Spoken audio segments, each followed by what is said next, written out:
Hello, everybody. A few days ago, we had my old friend, the Serbian-American economist, Branko Milanovic on the show. Branko has a new book out. It's about the economics of tomorrow, what comes after hyper globalization and neoliberalism. The book is called The Great Global Transformation, although the more I talk to Branko, it seems as if what he calls this great global transformation is neoliberalism on steroids, or an exaggerated nationalized version of neoliberalism. And speaking of what comes after neoliberalism, nobody has given it more thought in a more authoritative voice than an old friend of the show, Gary Gerstle. He's the author of the classic book, or history at least, of neoliberalism, The Rise and Fall of the Neoliberal Order, America and the World in the Free Market Era. And I thought at the end of 2025, as we begin to imagine what might and might not happen in 2026, it'd be good to have Gary back on the show. So Gary, I'm not sure if you had a chance to look at Branko's new book, The Great Global Transformation. I'm sure you're familiar with his book. But I was struck not by the new order that Branko imagines, but by a kind of post-neoliberal order that's almost more neoliberal than neoliberalism itself. Have you had a chance to read what he said, or listen to it? I've not had a chance to read his book yet, but certainly know his broader corpus, and we'll be eager to read it and see what he has to say about it. But if you want to throw a few principles at me from the book, I'll be happy to respond to them. Well, basically, and again, I don't want to put words into Branko's mouth. You need to read the book. But he basically argued that what comes after neoliberalism is this nationalized capitalism, or capitalist nationalism, where greed drives everything. It wasn't as if greed didn't exist in the neoliberal age. What do you make of this term, Gary? And you and I have talked about post-neoliberalism, or the post-neoliberal order. Is it essentially a nationalized kind of capitalism? So capitalism survives, except globalization is replaced by nationalism? Yes, well, we are one way in which the neoliberal order is being superseded is a move away from globalization, the raising of borders, the controls on population, reshoring of manufacturing, much more concerned about matters of national security, reshoring of manufacturing, control of borders. The neoliberal order was intent on being a global order without borders, with free flows of people, free flows of capital, free flows of information, free flows of goods. And that world, which in some ways is best captured by Tom Friedman's book 20 years ago now, The World is Flat. We are moving away from that world quite dramatically, and we're living in a world which is no longer flat, where there are jagged borders and structures all around us. This does not mean the elimination of capitalism. It does not mean the elimination of greed. In some respects, Branko is right.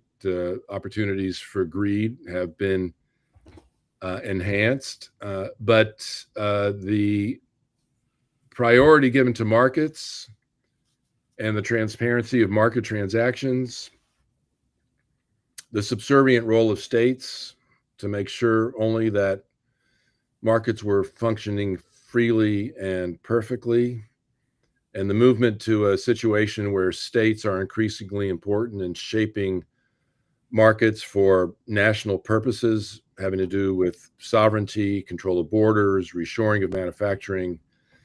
It's a different age. And we still don't know exactly what form that age is going to take, and we still don't have a proper term for labeling that age. At some point, we have to move beyond a post-neoliberalism to something else.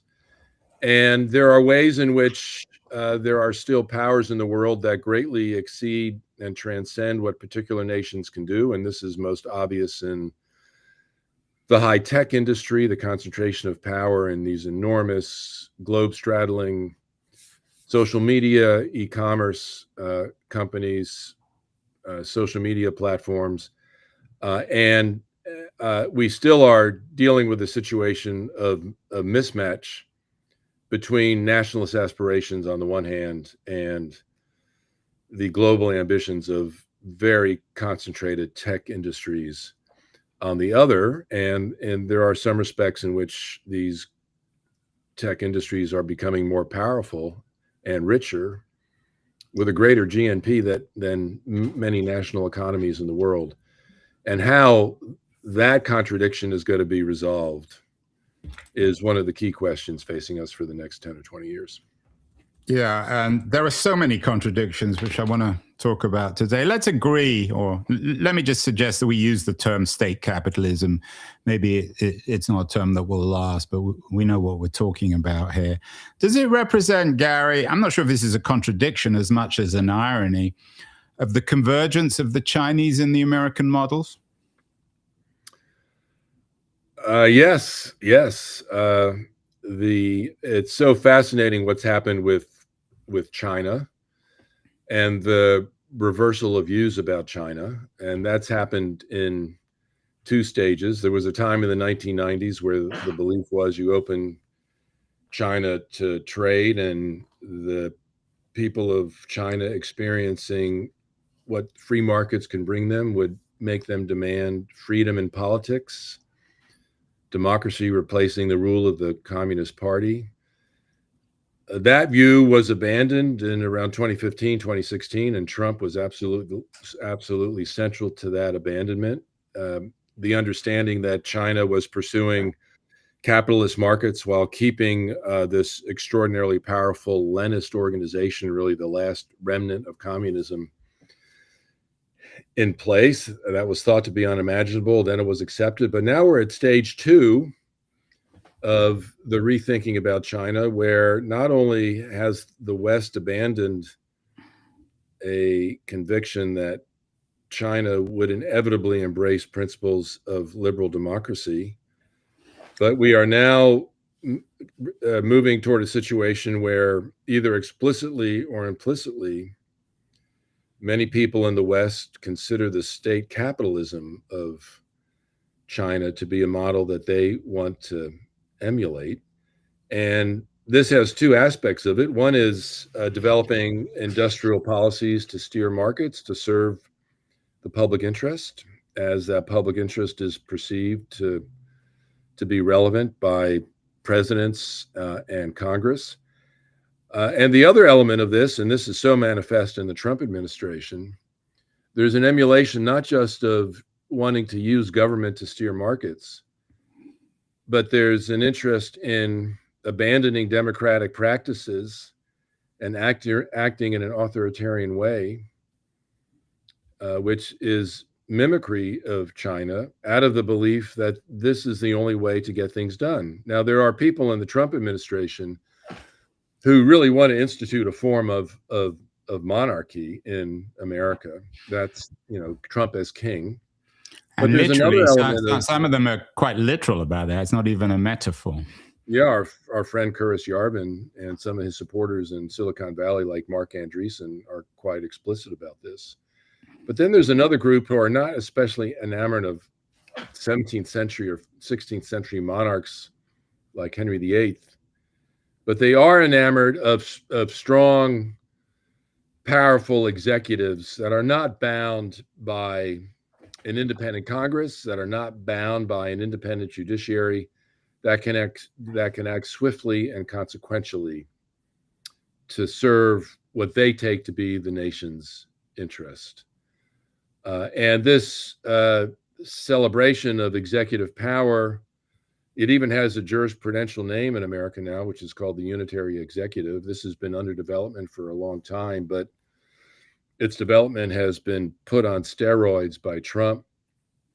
This is an emulation of the style of politics that China has embraced. Now, there it's a mixture of the Communist Party and its leader, but the Communist Party is understood to be subservient to its leader. And Trump wants to be like Xi, without the burden of having to serve obeisantly to any sort of party. So that's been quite remarkable in terms of. Gary, your career has been as a very distinguished historian. You taught at Cambridge University in the UK for many years. One of your books is Beyond the New Deal Order. We had a younger American historian, Daniel Bessner, on the show a week or two ago, talking about the way in which Trump and FDR are rather similar in terms of this centralization of power. I mean, obviously Nixon comes to mind as well, but given this tension in US history between centralized power, the power of the presidency and imperial dynasty, Congress, the judiciary, has it always been a feature both on the left and the right of American history? Could one include not just Richard Nixon, but FDR in this tendency towards accumulating power, centralizing power in the US executive? There certainly is a long history of struggle between the executive power and Congress, and also the federal government and the states. Those are fundamental features of the American system of government. But I think Trump represents something new. You can trace the rise of executive orders, executive power, really from Roosevelt right straight through to the present. But most of the policies that have endured from the Roosevelt administration were accomplished legislatively. They were congressional bills, they were passed by Congress. And also, it's important to keep in mind that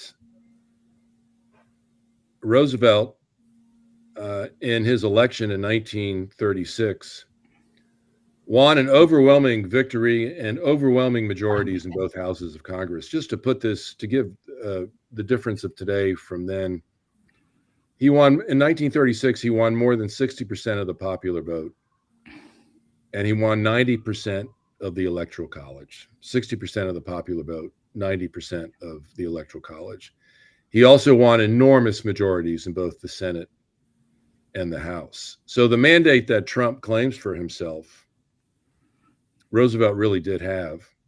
And he worked for his legislation mostly through Congress, so that the welfare state that got built, the labor relations system that got built, Social Security, minimum wage legislation, progressive tax system, tariffs, all of this was fed through Congress. And I would say, in a moment of crisis in the 1930s, the authoritarian crisis that resembles our own, the US came out of that, yes, with a strong president, but also with a renascent Congress, very powerful, and understood that its role was to express the people's will and to embody the people's will in ways in which a president alone can't. And one of the most remarkable features of the Trump presidency is his absolute disdain for Congress. Not only his disdain for Congress, but Congress's acquiescence in its disempowerment by Trump. It may be that there's only one significant bill, other than budget bills, that get through Congress in the entirety of his second term, and that's the big, beautiful bill, which is mostly about tax cuts. And everything else he's doing, whether it's the attack on universities, the dismantling of agencies in the government, the deployment of tariffs, the closing of the border, all of this is occurring from within the White House. His barrage of executive orders is unprecedented. And strategically, the first 6 months, brilliant. Brilliant because every day there'd be something new. Every day there'd be a demonstration of power coming from the White House. I think some of that is faltering now, but never before has there been an attempt to rule America by the executive alone. And given the ambitions of the Trump administration and how much he wants to transform in earlier times, except in times of war, genuine national emergency, it would have been inconceivable that so much power will be concentrated in the executive itself. So in that respect, this moment marks a real break from what came in the past. Gary, can we briefly go back to the Chinese comparison? There's an interesting book came out this year by the Canadian-based journalist Dan Wong on China, and he argues that China is an engineering state, or a state run by engineers and engineering principles. America is a legal state run by lawyers, and that's what distinguishes them. And this is why China gets stuff done. That's why stuff in China gets built, whereas in the US, it doesn't seem to be the case.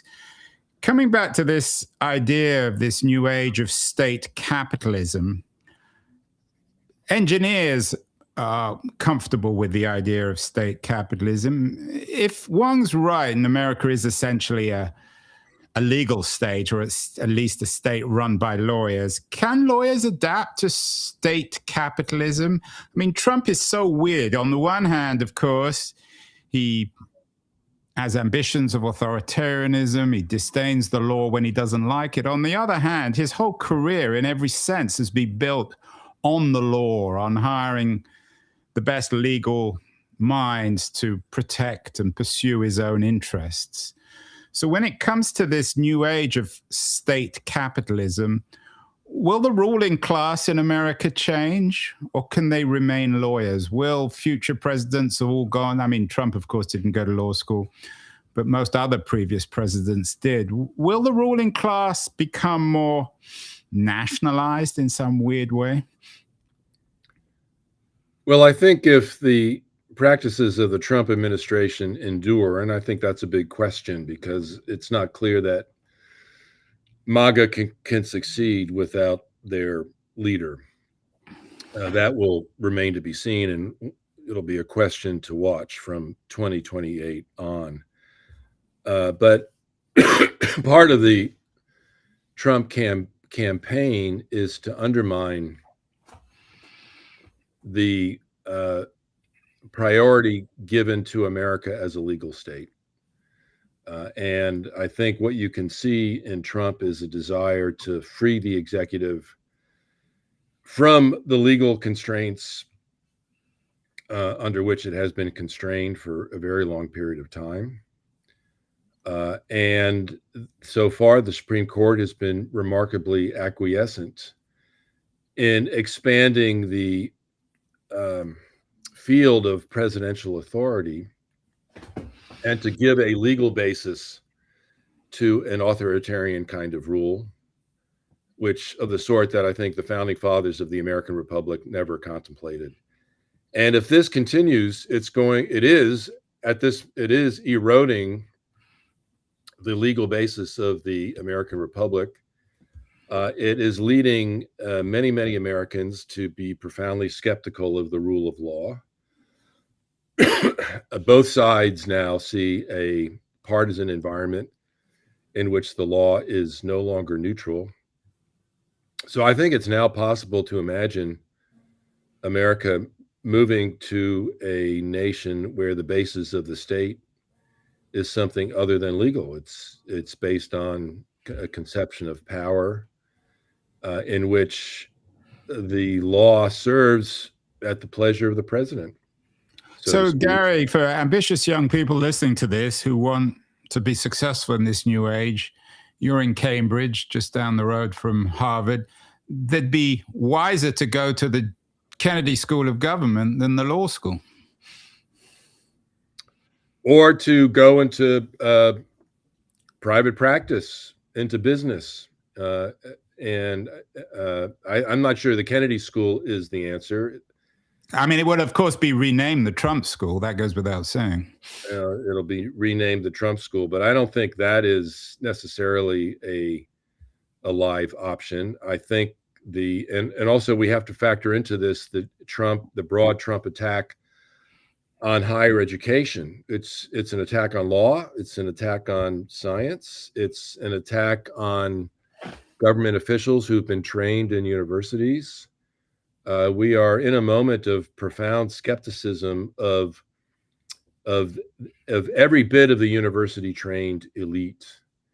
And I think what Trump is bringing to Washington, has brought to Washington in a very profound way, is a desire to create a radically different kind of elite that is grounded in business, that is grounded in finance, that is grounded in Silicon Valley, that is grounded in the churches, because religion is a very important part of his movement. And I think if these tendencies, which have been revealed in Trump 2.0, if they continue 2028 and beyond, we are certainly going to see a huge upheaval in the character of the American elite.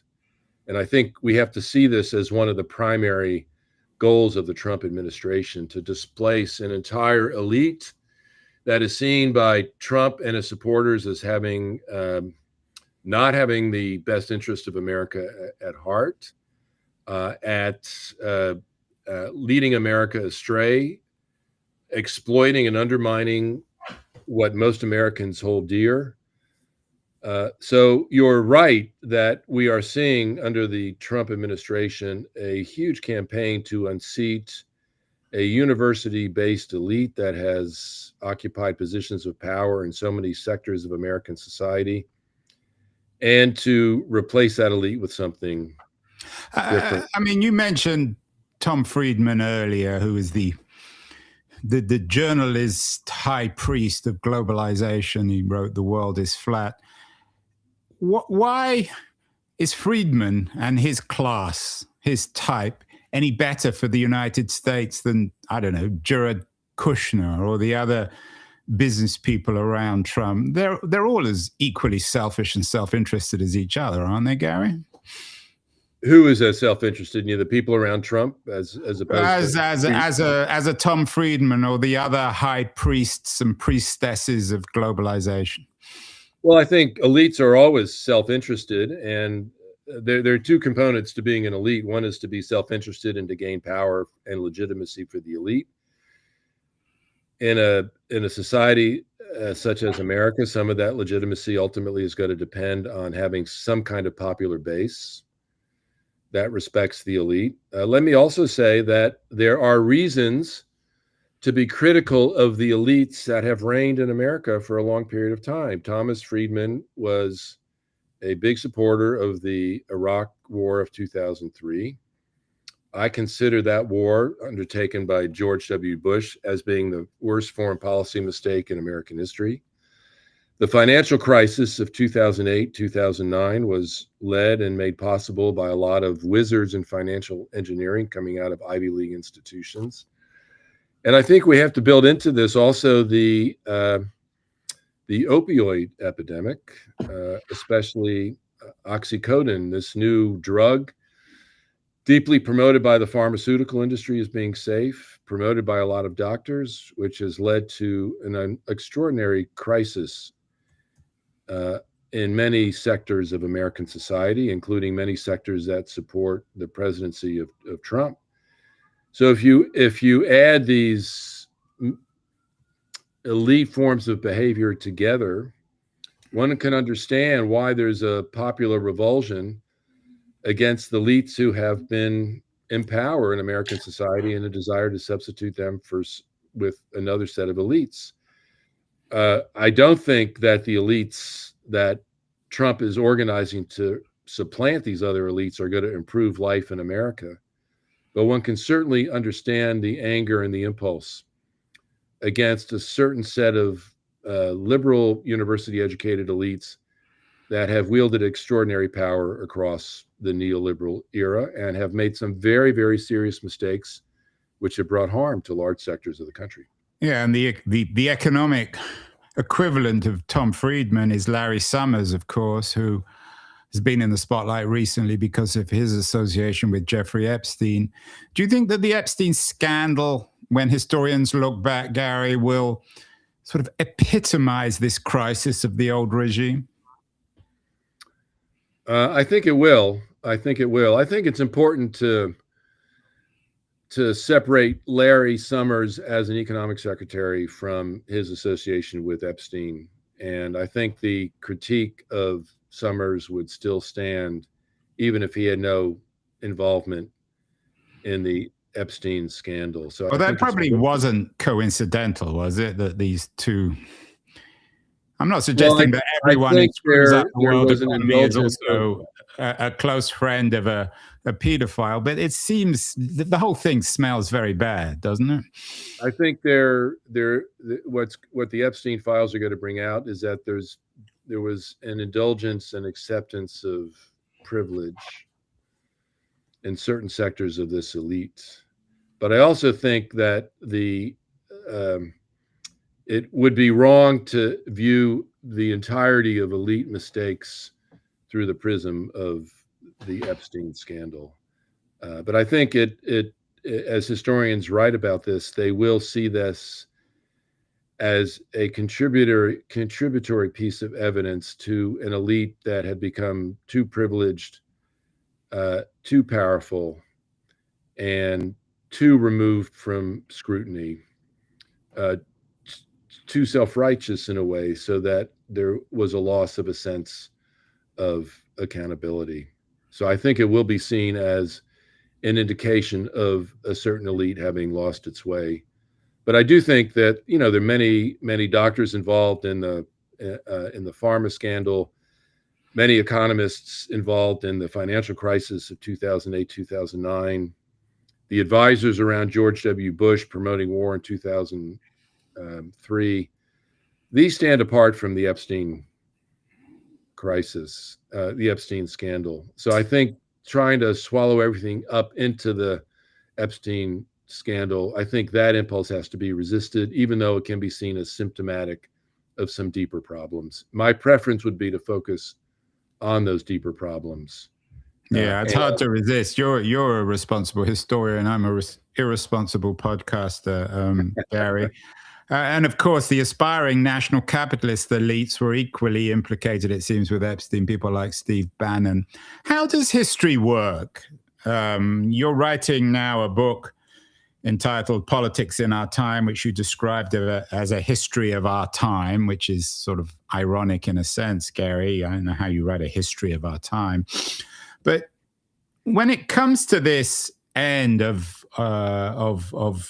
the neoliberal age, you were on the Ezra Klein show this time late last year, talking about being on the cusp of a new political order. When we unravel what's happened, is this an economic narrative, a political narrative, a cultural narrative? What comes first? Or is that an oversimplistic question to ask a sophisticated historian like yourself? No, nothing simplistic about it. It's actually a difficult question, and one that's not easy to answer. I think the way in which I would answer it is that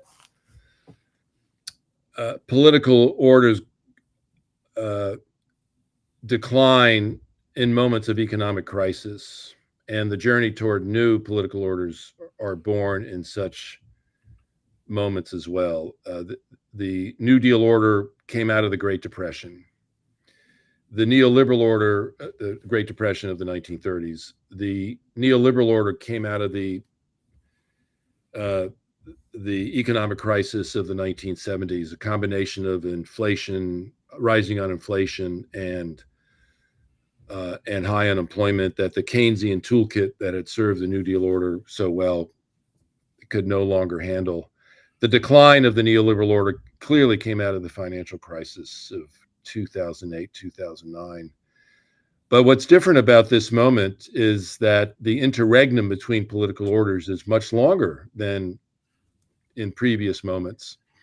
The New Deal order fell apart in the 60s and early 70s, and by the 1980s, the neoliberal order was in place. The neoliberal order cracked in 2008, 2009. We are now, 16, 17 years away from that, and we're still talking about what shape the new political order will take. And I think in terms of understanding why this interregnum has been so long, I think we have to take into account cultural and political factors. Cultural factors, I would point first to the rise of social media and radically different forms of communication, which makes democracy as we used to practice it much harder to achieve. The social media prizes emotion, it prizes outrage, it prizes antagonism, it prizes polarization. It makes the kind of deliberation and compromises which all democratic societies require at certain points much harder to achieve. So I think a technology has caused a profound shift in the culture, which has plunged us into a kind of political crisis. So a cultural phenomenon and the social media transformation, the IT revolution, is probably as big a moment of cultural transformation as any that we have experienced since the invention of the book in the 1400s. This is a once a millennial event. Yeah, and someone just wrote a book about this being the third moment of communications revolution in human history, from the written word to the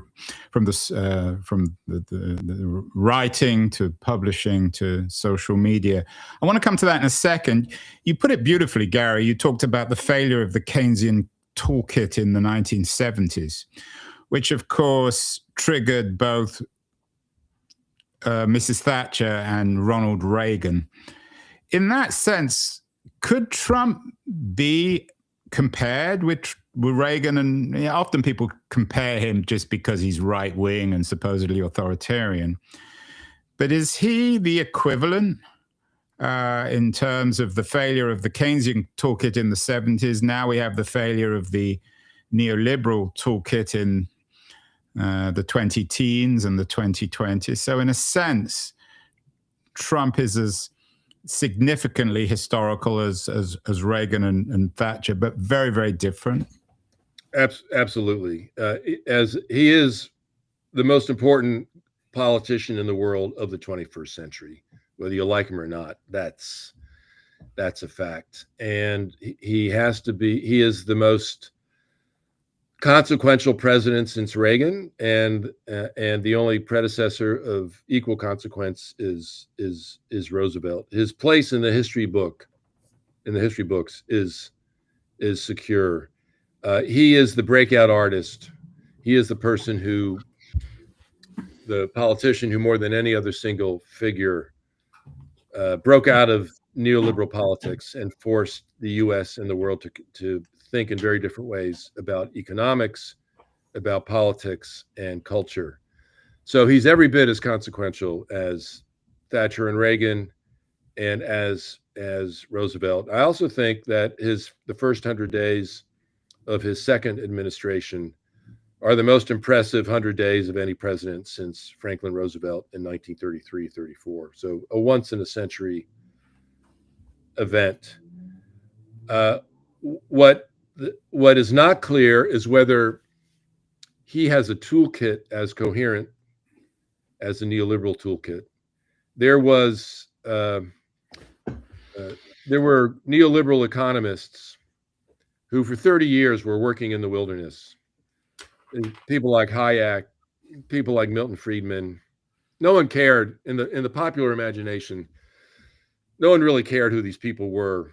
In the political imagination in the 40s. And they were decimated, of course, at the polls when the 1964 election. Yeah, completely decimated and irrelevant in the 1950s too. They could not get a political hearing when the New Deal order was dominant. But they stuck to their guns and they continued to develop their theories and their policies. So when they got their political break, which Reagan gave them in the 80s, they were ready with a suite of policies, principles, programs that could be implemented. When Trump came into office in 2016, he didn't expect to win. He had no set of economic advisors. He had no coherence to the kind of world he wanted to bring into existence. I think Trump 2.0, they're fumbling toward their way toward coherence. One can see principles, but I would also say that this would-be political order, this would-be MAGA political order, does not yet have the intellectual coherence that the neoliberal order had or that the New Deal order had. It may arrive, but it is not yet visible with the same degree of coherence, and that helps explain the much rockier road of implementation that the Trump economic proposals. Yeah, I take your point, Gary. We had Peter Pomerantz on the show. He's been on a few times, really an expert on populist politics and culture. Do you think, though, that and he talked about the jazz-like, spontaneous nature of MAGA or populist politics, that it's all designed to be inspired on the spot. Do you think that your effort to find coherence is itself a legacy both of the New Deal age and the neoliberal age, that they were coherent, but the form and the ideology, if you like, of post-neoliberalism lend itself to spontaneity, lend itself to perhaps incoherence as a reflection of all the new technology of social media? Well, I think it's a really perceptive and insightful comment. It is certainly possible that we will continue to live. If I can rephrase the question, will we live in conditions of disorder? Will those continue for the foreseeable future? And my answer to that is perhaps. There is no guarantee. There's no iron law of history that says there must be a political order. Right. Disorder is the new order.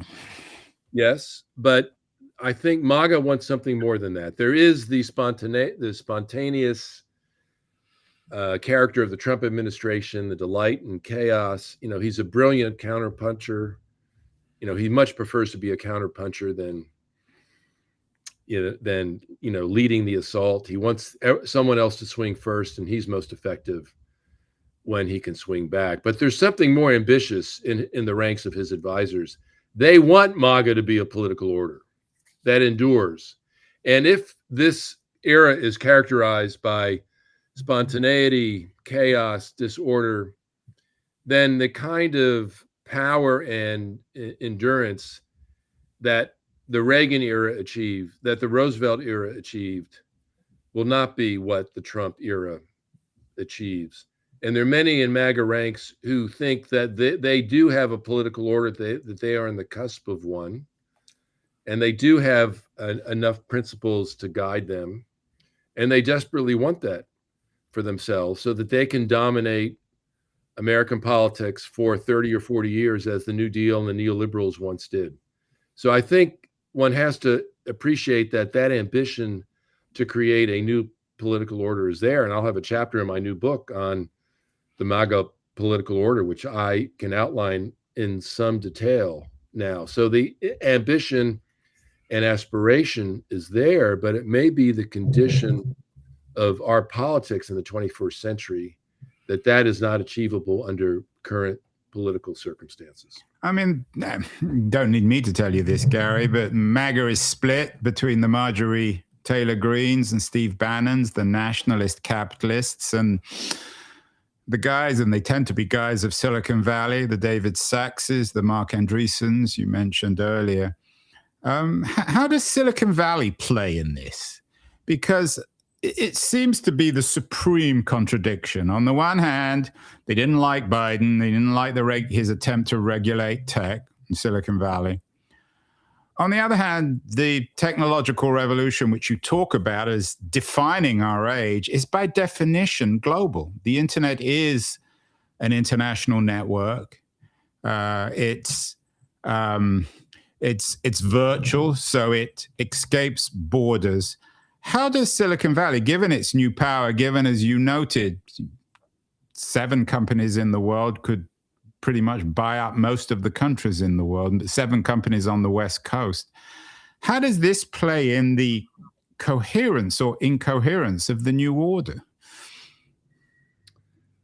Well, it has certainly lent coherence to the campaign to get him elected, most prominently in the $250 million that one Elon Musk contributed to the Trump campaign. Yeah, but Reid Hoffman, he didn't give 250 million, but he gave a lot of money to the Democrats. Now, a lot of people, I live in San Francisco, which is an exclusively Democratic city, and this is the heart of the AI revolution. Sam Altman is on the left, or certainly on the liberal left.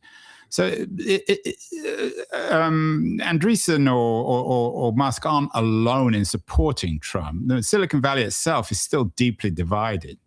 Yes, but there was also a major conversion from the Democratic to the Republican Party on the part of Silicon Valley in 2024, and it was motivated by the efforts of the Biden administration to put Silicon Valley under the kind of public regulation that they had never been subjected to before, not under Clinton, not under Obama. Suddenly they confronted in Biden a very serious effort at public regulation of the entirety of their industry, AI, crypto, efforts to break up Amazon on the part of Lena Khan and the FCC, the FTC, I'm sorry. And the reaction against Biden and the seating of those tech moguls at Trump inauguration was part of a deal. They said, we're going to come over to you. We're going to give you our money. We're going to give you our platforms as long as you allow us to continue to be free. So the contradiction here is that state capitalism that you mentioned earlier, which is a very useful term, has a special dispensation for the tech lords. And that special dispensation is that they will continue to be allowed to be free in pursuing their research, their commercial, their technological ambitions without interference from the federal government. Now, this introduces a contradiction into the Trump administration and into the Trump would-be political order between the nationalists and the globalists, between those who want to reshore manufacturing and insist that the government guide industry to goals that they have in mind, and the tech bros, on the other hand, who want to be free of all that because they think that only in such conditions of freedom can the full potential of their technological revolution be realized. So there are, in any would-be political order, there are contradictions. There are constituencies that are not natural allies. You think in the Roosevelt administration of the urban, ethnic, pluralistic North against the white supremacist, anti-pluralist South. I mean, that's an indication of a huge contradiction in that political order. So the question is not, are there contradictions? If a political order is going to be a political order, it has to expand, it has to bring in additional constituencies. So the question is not so much, are there contradictions? The question is, are the contradictions, can they be managed? Can they be held together in some kind of alliance so as to allow this order to triumph? And we are in a very interesting moment now where the splits are emerging between the globalists and the nationalists, and between the Marjorie Taylor Greens and other factions of the Trump coalition. This is one of the major developments in the news of the last couple months, and one of the key factors to watch over the next year. And it's an open question now about whether these are the early indications of the crumbling of MAGA and the descent into a kind of chaos, which is going to open the door back up to the Democrats in 2026 or 2028, or whether these are the signs of a movement that is actually still growing and still feeling its oats, and that there will be people in the Trump administration who find ways to manage these contradictions. At this point, we simply don't know the answer to that question, but that is something that has to be closely watched and followed. Well, that's the beauty of history. We don't know. We had Martin Wolf, the Financial Times great economist, on the show, suggesting that we're in the equivalent of the 1920s. He compared the Trump regime to the Coolidge regime and the Teapot Dome scandal. As a historian, Gary, it seems as if the big event really hasn't happened yet. We haven't had the big one as we talk about earthquakes out here on the West Coast. I mean, whether there'll be another great crash is history doesn't, of course, always exactly repeat itself.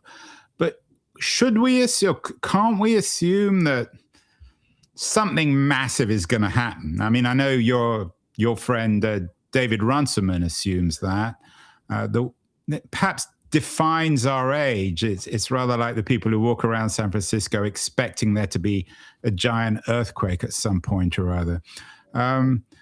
Should we assume it may not happen in 2026, but certainly by the end of the 20s, doesn't it seem almost inevitable? I know that's a dangerous word to use with a historian, that something of massive significance is about to happen, not just with the American domestic economy and Wall Street, but with the global economy? Well, I certainly think that the investment in AI is so massive and so speculative. It's a classic Wall Street financial bubble. And at some point, that's going to burst, because those bubbles always do burst.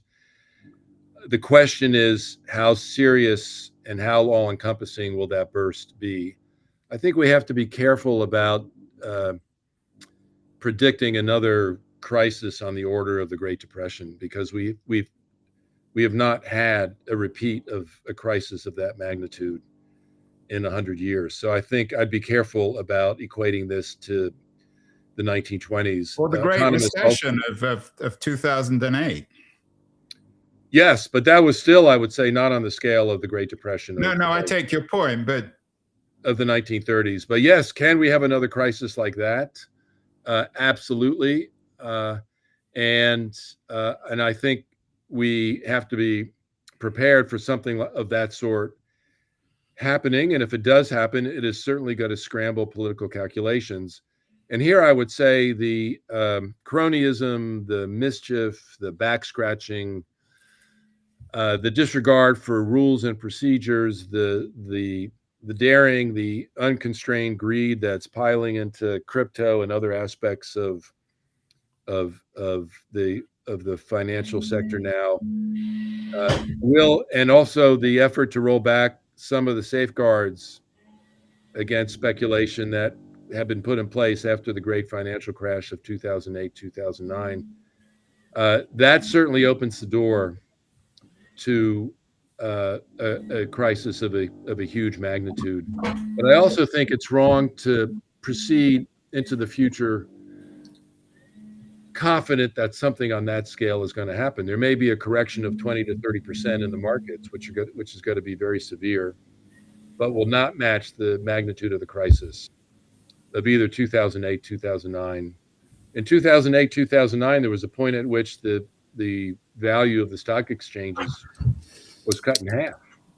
I remember the floor bottomed out at 6,600 from about 12 or 13,000, a 50% slide in markets. I think it's wrong to proceed on the basis that something like that is inevitably going to happen, because that becomes a kind of comfort blanket in the sense of saying, well, they'll get their comeuppance. There will be a world-shattering event that will occur and will discredit. I think it's up to those people who are worried about this moment to fight politically to regain their power, and to also to bring about a change before the earthquake, because we don't know what the consequences of an earthquake are going to be. And if the expectation is that the earthquake is simply going to discredit Trump and MAGA, we only have to flash back to the 1930s and raise our gaze so that we look outside to the United States to what was going on in Europe. And we certainly wouldn't want to go back to those politics, those fascistic politics. We certainly wouldn't. Let's end, Gary, on a positive note. The New Year's coming, so for some people at least, it offers a degree of promise. Your new book, I think it's going to be out in 2027, is on the authoritarian peril and democratic promise. Where's the promise of all this? I know you're very interested in civic nationalism. Is this moment a very precarious moment, incoherent, unstable? Does it offer promise for progressives like you? For some people listening to this, in the way you spoke of Trump's political skills, they might interpret you as an admirer or anything but. So where's the promise for progressives on all this, and a left which can't just go back to FDR and the New Deal? Well, I would say several things. First, I think there are a lot of promising initiatives in the Biden administration on a wide variety of fronts, and I think there's so much anger at Biden the man and how he mishandled the 2024 election. We should not make the mistake of sweeping the initiatives of the Biden administration into the dustbin of history along with the man. I think there is disgruntlement among many Americans toward Trump, not just among Democrats, but much broader constituencies. I think the defeats of the Republicans in several recent elections, and also the success of Mamdani in New York, but also victories in Miami, first Democratic mayor in 30 years, which area that had been a heavily Republican constituency, the victories in Virginia, the victories in New Jersey. I think there's unrest in the American people. I think anger at Trump is mounting. I think his inability to deliver relief from the affordability crisis, and more deeply than that, an effort really to understand it, I think is beginning to play itself out. I think resistance to Trump, which began in a very piecemeal way, is growing and cohering. And I think right now it looks like the 2026 elections could be promising for the Democrats. And if they get a bounce then, I think things will look favorable for 2028. But I think it's essential that Americans understand the kind of authoritarian peril that the Trump administration embodies, and that it requires them in their communities and in their political parties and in political campaigns to do their utmost to restore confidence in democracy in America. And in the 250th anniversary of this country's beginning, to reclaim some of the ideals for which... That doesn't sound very new. It sounds rather conservative. If Trump and his MAGA people are state capitalists, can we talk about Mamdani and the new progressives, the state socialists? Don't we need to have something new, Gary, here? We can't just go back to celebrating 250 years of American democracy.